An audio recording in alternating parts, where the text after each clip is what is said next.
So how does one go about buying organisms like termites in a country in which they don't even natively exist in? Online retail, of course, and Answer Us have us covered. Give us a few years and we'll be calling ourselves Hydrogen R Us. Oh, brother, this guy stinks! We'll be buying a mated pair and 15 soldiers of the species Termite formosanus, which Answer Us have informed us will be restocked in the new year. Termite formosanus are native to southern China, but have been introduced to other regions such as Florida and Hawaii. Really are nasty little aren't they? Speaking of accidental introduction, it would probably be a good time to cover the topic of containment. First and foremost, termites cannot climb very smooth surfaces such as smooth glass. Plus, many species such as Termite formosanus are averse to light, which really helps. Having this said, it is likely that even if a containment breach did occur, the termites would much rather prefer the confines of the enclosure, whose conditions are already perfect for them and stocked up with food, water, and soil. In other words, we're gonna pamper those termites real good. Nonetheless, we'll certainly be researching secure containment along the way. Here's a pretty garbage mock-up of the enclosure, although we found a digitally temperature and humidity controlled enclosure with a whole host of other features known as the Biorb Earth 125.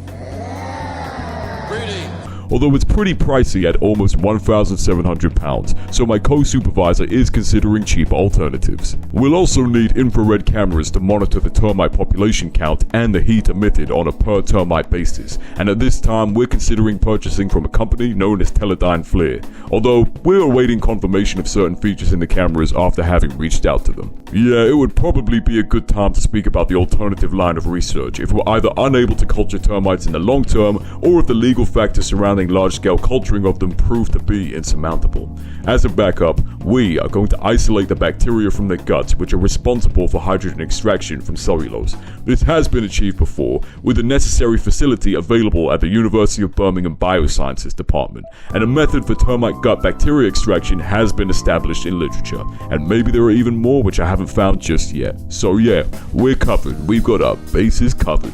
It should be stated that culturing insects in artificial environments isn't as straightforward as replicating the conditions they exist in the wild, where my co-supervisor gave the example of breeding mosquitoes for the purpose of studying the West Nile virus, where in the wild, a rubber tire and some water were enough to get those nasty little to breed, yet the same success was not achieved in a theoretically perfect artificial environment.